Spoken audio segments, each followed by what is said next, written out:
If you want to know how to insult someone while pretending you're complimenting them, I have the perfect example.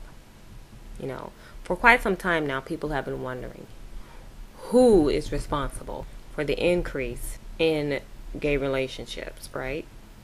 It's kind of like, people liken it to a plague that came from out of nowhere.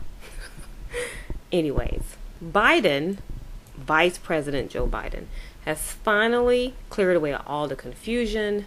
No one has to wonder anymore.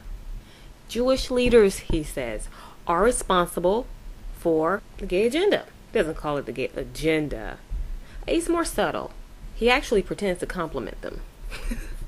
Listen to this. Vice President Joe Biden is praising Jewish leaders for helping change American attitudes about gay marriage and other issues. It hasn't changed mine. Biden says culture and arts change people's attitudes. He cites social media and the old NBC TV series Will and Grace as examples of what helped change attitudes on gay marriage. So he's telling you right here now, the television programming is the main culprit. And then he says, think, behind all of that, I bet you 85% of those changes, whether it's in Hollywood or social media, are a consequence of Jewish leaders in the industry. There you go. So you can't say anymore to a person, oh, you're being anti-Semitic if you say something like that. Because we're hearing it from the vice president's own two lips. Biden says the influence is immense, meaning Jewish influence, and that those changes have been for the good. Ha! Yeah, right. And then to top all of that off with a pretty perfect little cherry, Biden says Jewish values are an essential part of who Americans are. So, if you like to stuff men in the butt, he says that's part of Jewish values.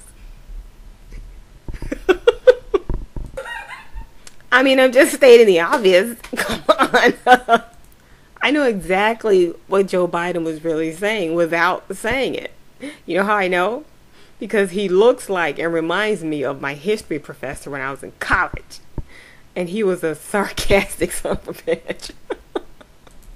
Anyway, I guess that ends the controversy. We no longer have to wonder who's responsible for the gay agenda in America. We now know. We know now. But I have to say, though, you have to be one dense, giant ass if you can't tell when somebody's insulting you. Seriously. You just have to be a massive ass. I'm serious. Because he insulted the hell out of them. And I know he did it with a smile, too. I know he did it with a smile. Because for somebody to tell you that two men doing something that's obscene and unnatural is a part of your cultural values, oh, you just got slapped, stomped, kicked, spit on, urinated on, pooped on, everything else. And whoever did it to you did it with a smile, and you clapping like damn seals. Idiots.